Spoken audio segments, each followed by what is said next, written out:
Good morning, everyone, and welcome to another Dhamma talk. So hello so far to Geeta Jnana, Kauser Friend, Michael, Kyle, Adine, Denise, Jens, and Paul. And Jens says he misses everyone here. So we miss you too, Jens. So hope you come back soon. And good morning, Aya Vimlanyani. So good to see you joining in, Venerable. Or good evening, since you're on the other side of the world.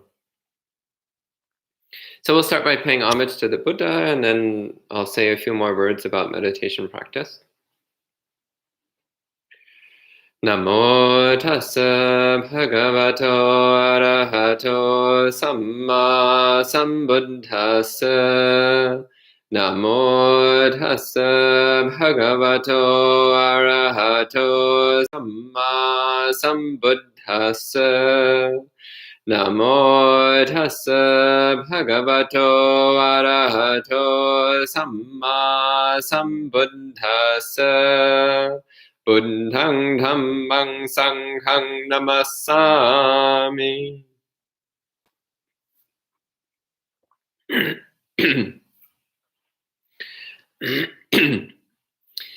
So, continuing with this series of talks on meditation practice. So yesterday I spoke, first gave a bit of an overview of Buddhist meditation, and then spoke a fair bit about samadhi practice, and also some time on walking meditation. So I think tomorrow I'll go into detail about insight practices in particular. But this morning I'd like to talk a bit about a number of supporting meditation methods, which can be very helpful as add-ons or some extra seasoning, so to speak, things that help make your meditation soup a bit more lively and bouncy. One thing that I would like to say just right off the bat, this is physical, and it makes a tremendous difference. Smile. Try to always have a little soft half smile on your face all the time, both when you're meditating and also when you're not meditating. It's just incredible what effect this has on the mind. It brings a sense of lightness and ease to the mind, which then makes it much easier to practice samadhi.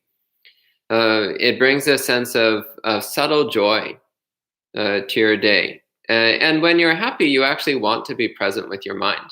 When your mind is not a pleasant place to be, then of course you don't want to be there. But when your mind is a pleasant place to be, then it's actually quite nice to be present with it. And so what comes to mind is in the suttas, the Buddha says to practice mindfulness of the body accompanied by joy. He does not say mindfulness of the body accompanied by depression. He does not say mindfulness of the body accompanied by resolute, determined, gritted teeth. He doesn't say mindfulness of the body accompanied by boredom. He says mindfulness of the body accompanied by joy. So having a little half smile on your face actually goes quite a ways towards bringing some joyfulness into your practice. So one of the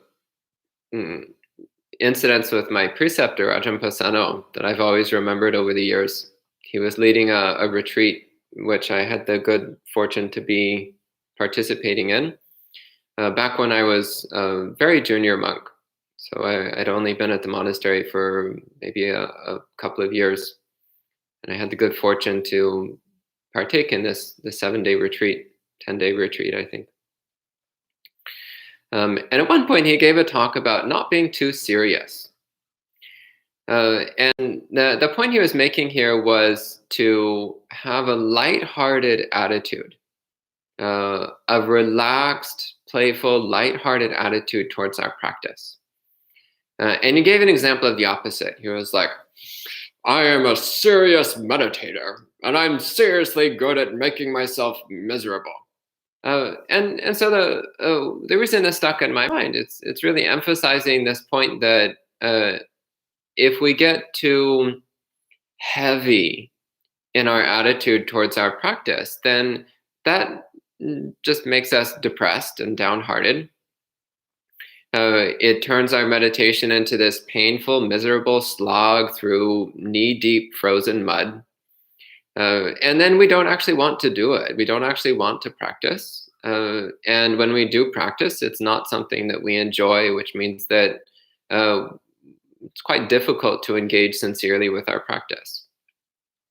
So instead, we want to cultivate a lighthearted, joyful, playful attitude towards our meditation practice. So keeping a little smile on your face, it's a good thing. The Buddha also gives a number of meditation techniques which are helpful for, particularly for cultivating joyfulness and inspiration. And these are particularly useful if one has self-esteem problems. So two of the particularly valuable and important meditations that the Buddha prescribes are Sila Nusati, which means recollection of your morality, and Chaga Nusati, which means recollection of your generosity. So actively calling to mind your own goodness, reminding yourself of your own goodness, of your own morality, your own kindness, your own compassion, your own commitment to practicing self-restraint, your commitment to following precepts. And if you're not following the precepts, well, it's time to start. If you don't have any kindness and goodness to recollect, well, then it's time to start doing some kindness and goodness, so you have something to call to mind. But realistically, most people who get into Buddhist practice, they get into it because they're already relatively good people. And most people who have been practicing the Noble Eightfold Path sincerely for a while have quite a lot of goodness that they can recollect. But often what I find is that many people, despite the fact that they're relatively good people with a relatively good sense of morality, they have a self-perception of not being good enough. They have a self-perception of being not so great, being, and this is really not helpful at all. That kind of negative self-perception doesn't do us any good. And the Buddha never anywhere in the suttas recommends that we should hate on ourselves all the time. I haven't yet come across a sutta on that, and I've read all the suttas a dozen times over. So if it's in there, I think I would remember. Instead, he says to recollect our own goodness, recollect our morality, our kindness, our generosity, and delight in that. Delight in knowing that we are good people and we're committed to goodness. So this brings joy to the mind, and it's joy connected with the wholesome, joy connected with goodness, with wholesome mind states. So this is a completely wholesome form of positive self-esteem. So this has no relation to arrogance or conceit. It's nothing at all. There's kind of a superficial similarity to conceit, but the wholesome self-regard is not arrogance, it's not conceit. Because what one is delighting in is wholesomeness. One is delighting in goodness. And one is delighting in the goodness which leads eventually towards the abandoning of all forms of conceit. So again, this is a skillful means on the path to awakening. So this is a useful one to call to mind if you're prone to downheartedness, or actually even if you're really struggling in your meditation and you're sitting there and you're like, I can't focus, I can't get any samadhi, my mindfulness is terrible, I have no wisdom, oh, I'm such a bad Buddhist, I'm such a bad practitioner, this is going so poorly. Well, have you at least been keeping precepts lately? At least 4 out of 5. 4 out of 5 is pretty good. 3 out of 5 even, still pretty good. 2 out of 5, still not bad, better than 0. 1 out of 5. Work on it seriously. That's kind of pathetic, but still better than nothing at all. But optimally, if you're a good sincere Buddhist, you've got at least 4 out of 5 precepts. So yeah, maybe your samadhi is terrible. Maybe that's true. Maybe your mindfulness is really bad. Maybe that's true too. Maybe you really don't have much wisdom. Realistically, that's probably true too. But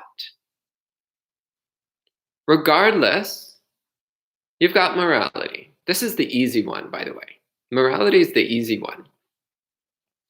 So recollect your own morality. You can sit there in all your weak samadhi and bad mindfulness and just think about what a good person you are.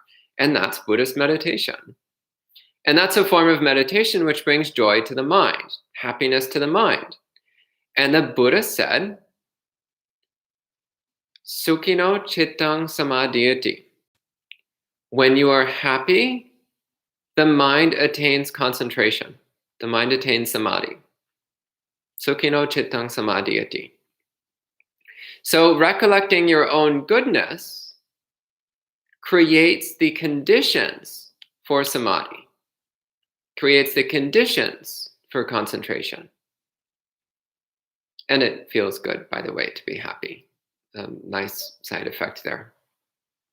By the way, that's just generally speaking a nice side effect of Buddhist practice when done correctly is it makes you happy. If your Buddhist practice is making you miserable, you're not doing it correctly. In the Dhammacettiya Sutta, one of the remarkable qualities of the Buddhist Sangha that's pointed out is that the monks are happy. The monks are clearly enjoying their lives.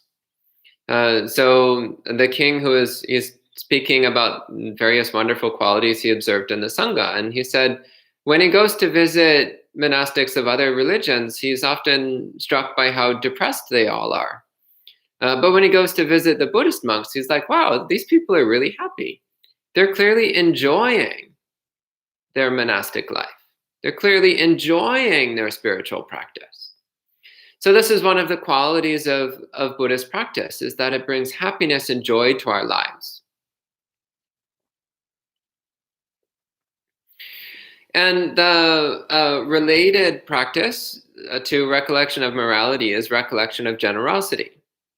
So recollecting any time that you've given a gift to somebody else, any time that you've made a donation, any time that you've shared kind words or paid attention to somebody, listened to someone's story, anytime you've offered anything to another person, whether a physical gift or gentle speech or emotional support or time or effort, anytime you've performed an act of generosity, you call that to mind.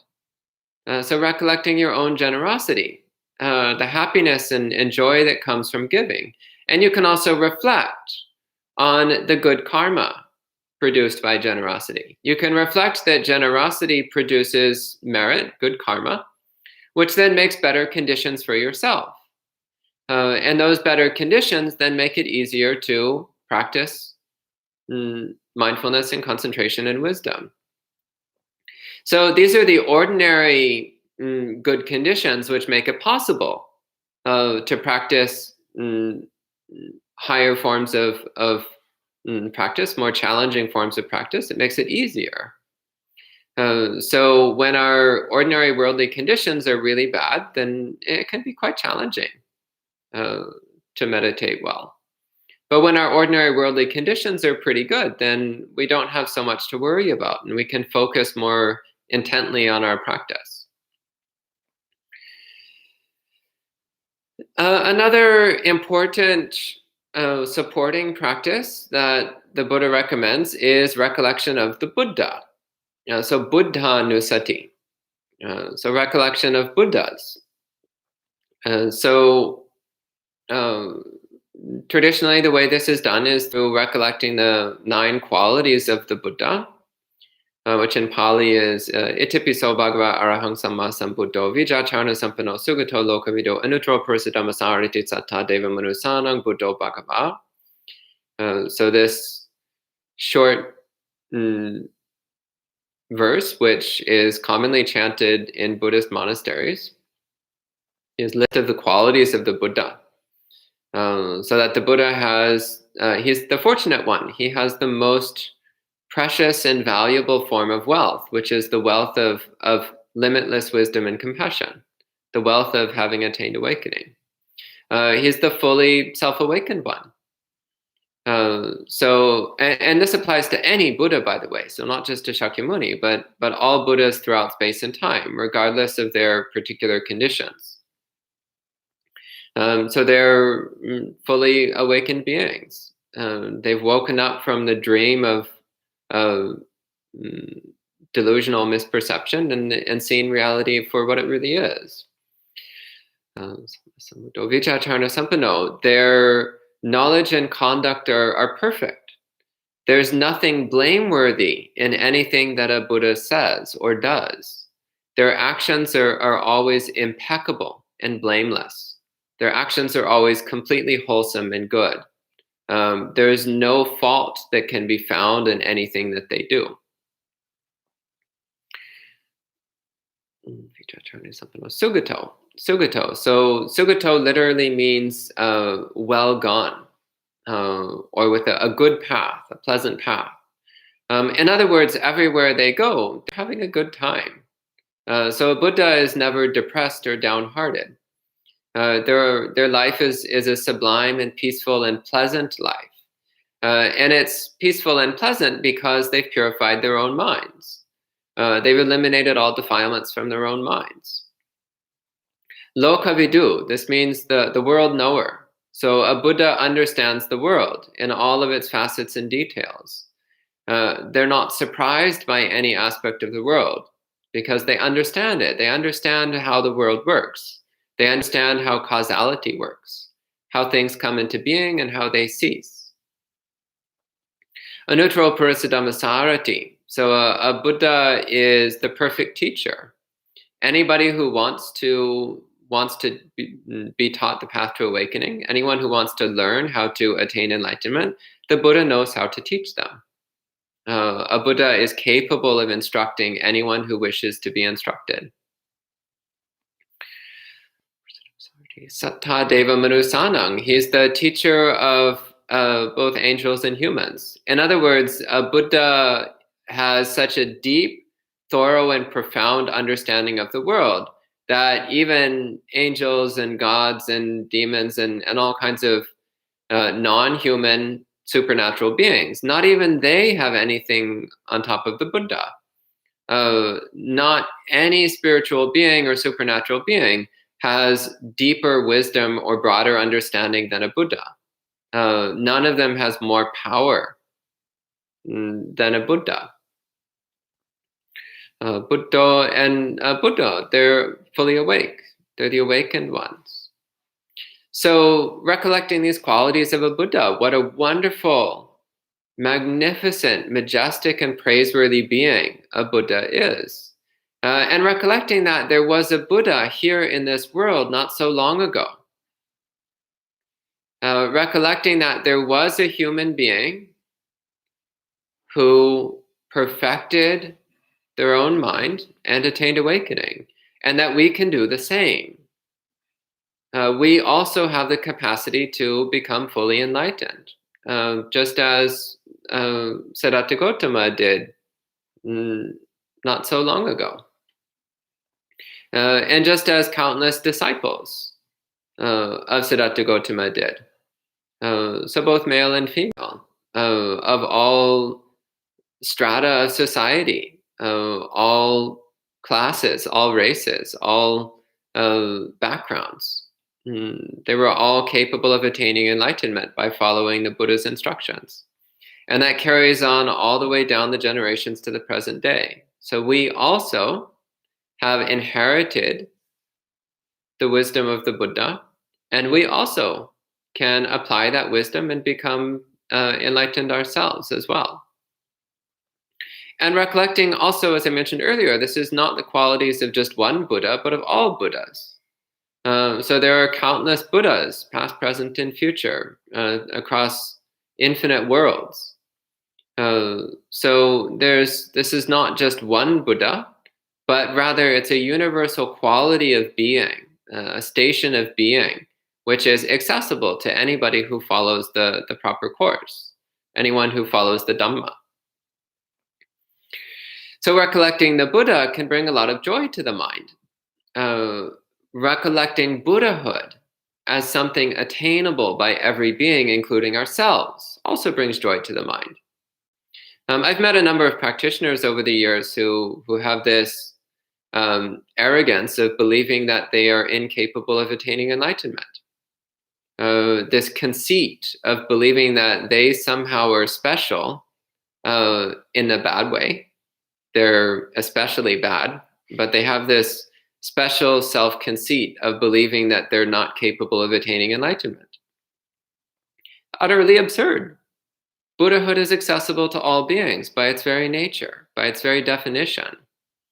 And all beings are capable of Buddhahood by the very definition of being. So every single being has the capacity to become a Buddha. So recollection of the Buddha brings joy to the mind and helps to remind us that we also have the capacity to attain awakening. So this is good both for downheartedness, so a way of bringing joy to the mind, and also as a remedy to the sense of hopelessness that sometimes sets in when our practice isn't going so well, or when the goal seems impossibly far away. We can recollect Buddhahood, and the fact that Buddhahood is something which all beings can reach. Not necessarily in one lifetime, by the way. In fact, it never happens in one lifetime. It always takes many, many, many, many lifetimes. This might be our last lifetime. This might be the lifetime in which we attain awakening, or it might not. We might still be creating the conditions to awaken in a future lifetime, and that's okay too. Every single Buddha spends hundreds of thousands of lifetimes cultivating the path to awakening. Every single Arhat spends hundreds of thousands of lifetimes cultivating the path to awakening. It does not happen overnight. And that's okay. We just point ourselves in the right direction and we keep moving. And connected to this is recollection of the Dhamma. So the Dhamma is the teachings of the Buddha that we can recall. So you can see on these shelves this beautiful collection of Theravada suttas, and over here on these shelves, a very small fraction of the Mahayana sutras. There's a lot more. It would fill up this entire furniture behind me and more. The Mahayana canon is really big. Anyway, so we have here the Dhamma, the teachings of Buddha, and these teachings, when practiced and followed, lead inevitably to enlightenment. So the Dhamma brings happiness and joy both here and now, and also the ultimate, unshakable, irreversible happiness of enlightenment. So recollecting that the Dhamma is well taught, that's svakato, it's well taught. It's visible, sanditiko. It's something that we can see. It's something which you can confirm through direct experience. It's akaliko, it's timeless. In other words, the Dhamma didn't just apply in ancient India. It applies equally well at every point in time. All throughout space and time, the Dhamma is always equally relevant. Ehipasiko means that you can come and see it for yourself. So again, the Dhamma is not something that you just take on faith. It's something that you can confirm personally. Pachatangvedi tabo venyuhi. So similarly, this means that it's something that we can personally know for ourselves. So through practicing the Dhamma, you can know the truth of it for yourself. So not relying on blind belief, but rather developing a direct experience of the truth of the Dhamma. So again, recollecting the qualities of the Dhamma can be another way of bringing joy to the mind. And also, it can be a way of encouraging us to understand the Dhamma better. So I keep saying this over and over and over again, year after year after year. Read the suttas, all of them, cover to cover. It doesn't take that long. It really doesn't take long at all. And that understanding of the Dhamma will radically transform your practice for the better. And the third here, Sanghanusati, so recollection of the Sangha. So traditionally, Sangha normally refers to the monastic community, so the community of bhikkhunis and bhikkhus, so the community of people who have left behind ordinary worldly life and have committed themselves entirely to following the Buddha Dhamma, to living a life built around the Buddha Dhamma. So recollecting the Sangha is recollecting that there are people who live a life completely committed to the Dhamma. And this is important because often as we're going through our life, it can seem impossible.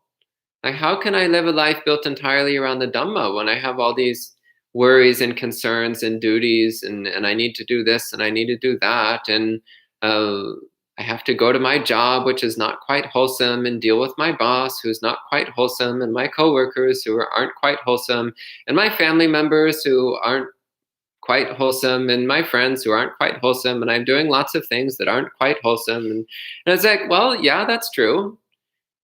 That's what you're doing.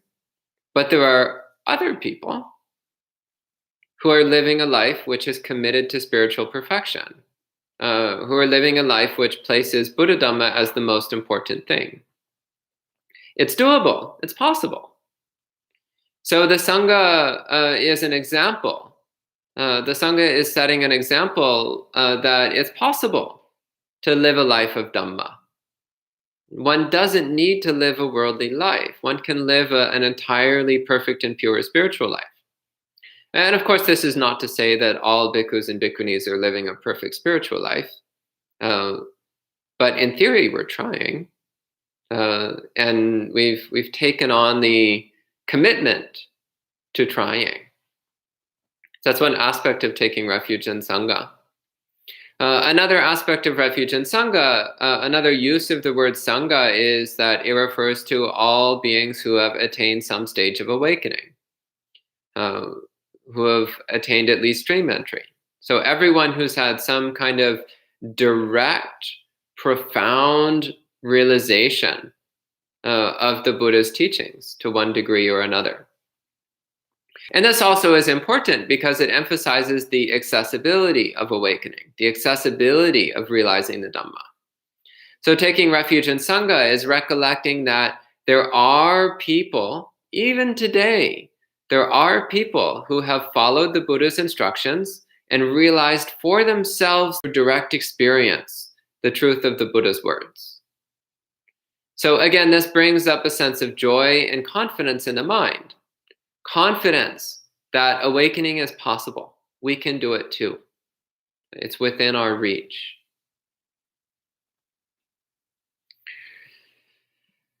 So these supportive practices, the recollection of morality, generosity, Buddha, Dhamma, and Sangha, these are practices which are good to bring to mind from time to time when relevant or when helpful.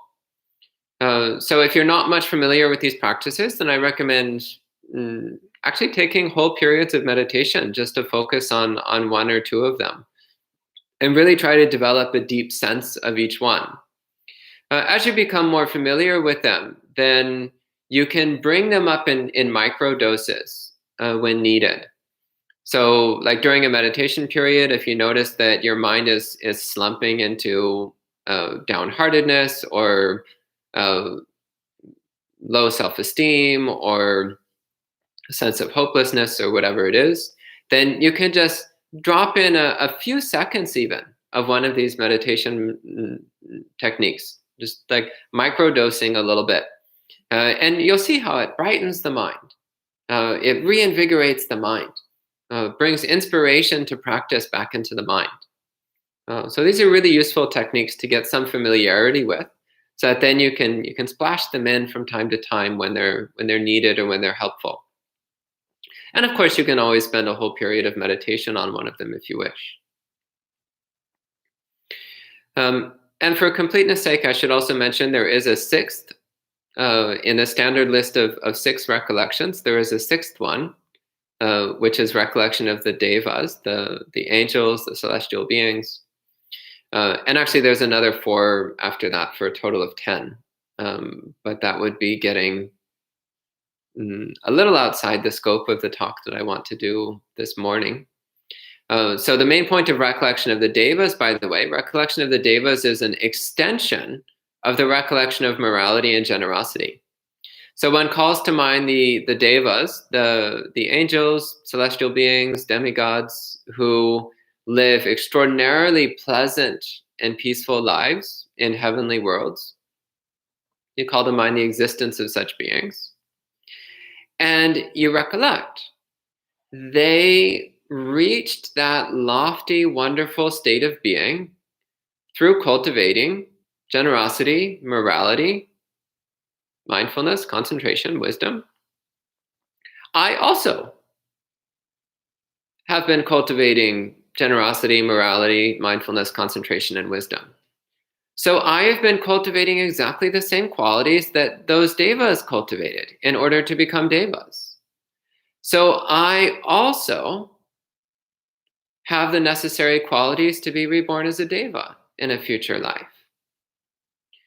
So this one is particularly helpful if you're the kind of person who wants to be a deva, and realistically, who doesn't?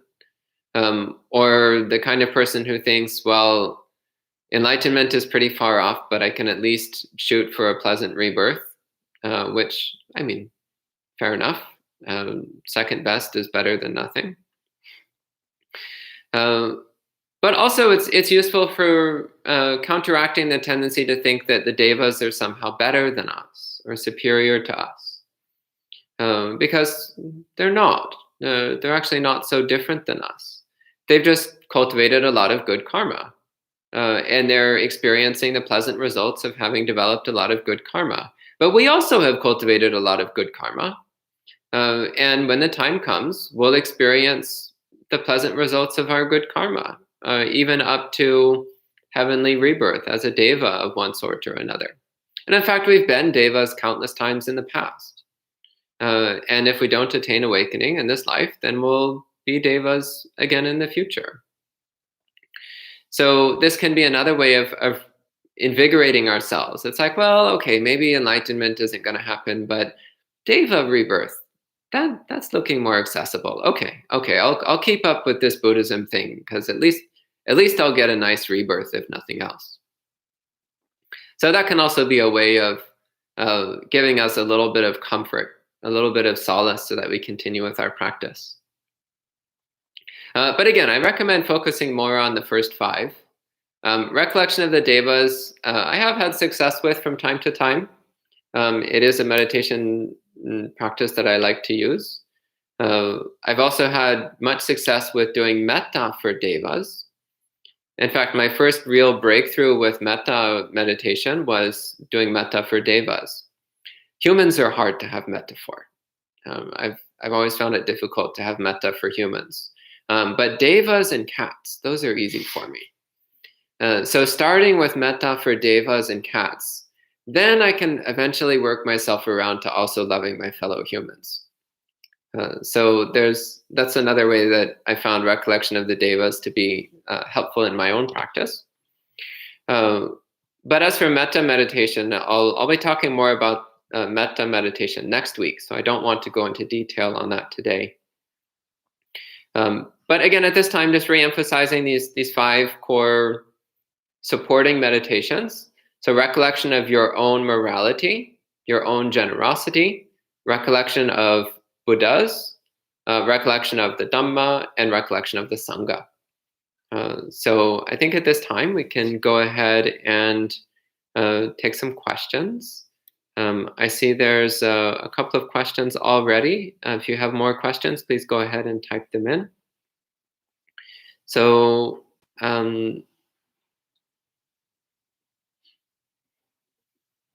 Michael says, in one of her lectures, Sayale Susila, during a current online series on Abhidhamma, generated a discussion about whether or not it is a higher good to do good without thought or knowledge of reward. Rebirth in a higher realm, for example. According to Venerable Susila and the Abhidhamma, it is a higher level to do good with full knowledge of the good result it engenders. This seems counterintuitive. Yeah, I see why it can seem that way, but it's important to note that understanding the cause and fruit of karma is a function of wisdom. So what I see there is that if one has the wise understanding of causality, the wise understanding of conditionality, of cause and effect, then one has the karma of wisdom, the karma of doing something good, fully knowing that it is a good thing, fully knowing that it's wholesome, it's moral, it's virtuous, and fully knowing that it produces a wholesome, virtuous, moral result. It produces a pleasant result in correspondence to the act that was done. So that's performing an action accompanied by wisdom and a full understanding of the goodness that what one is doing. By contrast, somebody might do something that's technically good, but without any understanding that it's a good deed, or any understanding that it's a good deed which brings positive results. And that would still technically be a good deed, but it would have much weaker effects because it lacks the corresponding wisdom. It lacks the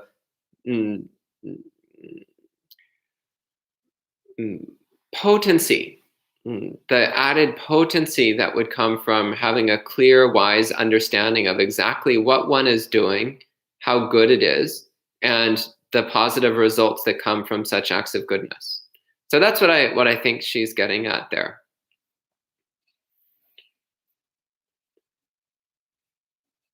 And then there's a few more comments. Cam, hello Cam. Cam says, thank you for reminding us about recollection of our own goodness. I always feel insufficient in walking the path in actions and practices. Your kind word is very encouraging. Cam, you're one of the most inspiring practitioners I've met, so I don't know why you have low self-esteem. You're such a wonderfully sweet, kind, and generous person. So if anybody has a shot at attaining Deva rebirth, well, honestly, I think you were already a Deva in your past life. And if you don't attain awakening, I think you're pretty well set on Deva in your next life too. So I'm happy you took a little field trip down to the human realm to share your kindness with the rest of us. It's always lovely to have you around. And Alexandra says, metta for cats is wonderful. It is. Honestly, without cats, I don't know how I would do metta. It makes it so much easier. And that's the end of the questions. Any other questions or comments from monastery audience? No? Pretty straightforward. Okay. So maybe that's it for this morning. Okay. Go ahead. Bhante, can you give some more pointers on how to do recollection of the Sangha? Please. So Ayasama is asking for more information on how to practice recollection of Sangha.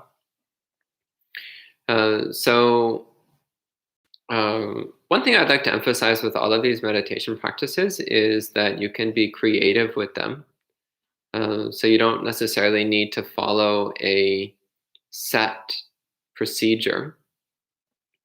One thing which can be helpful, by the way, is if you're actually living with a monastic sangha, then recollecting how supportive it is.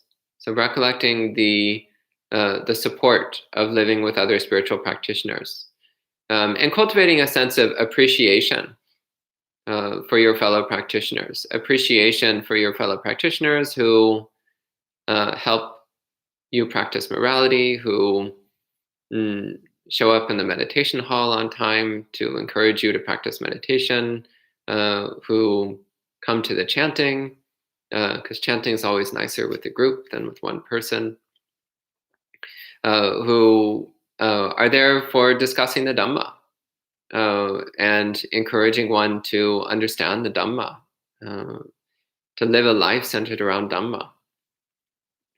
So this is recollecting Sangha as an aspect of Kalyanamitta, an aspect of good spiritual companions, of good friends who help one along the way.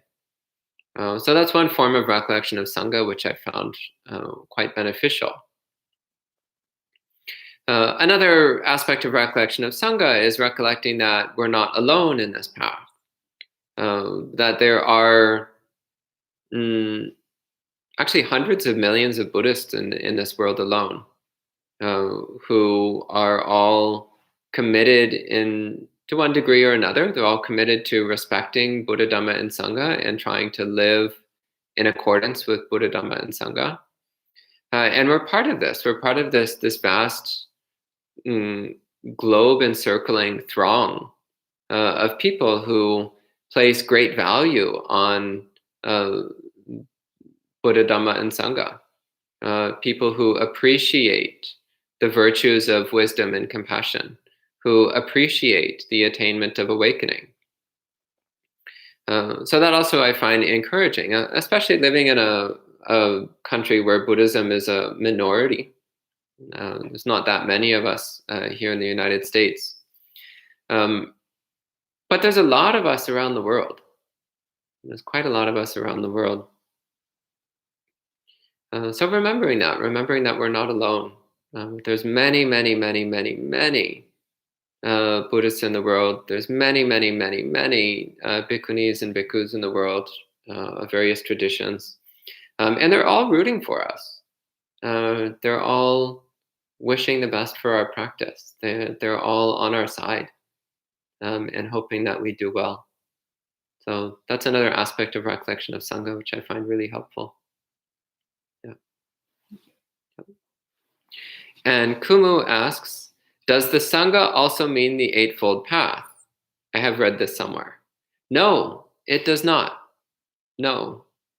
The Eightfold Path is what the Sangha is doing, but the Eightfold Path is not the Sangha.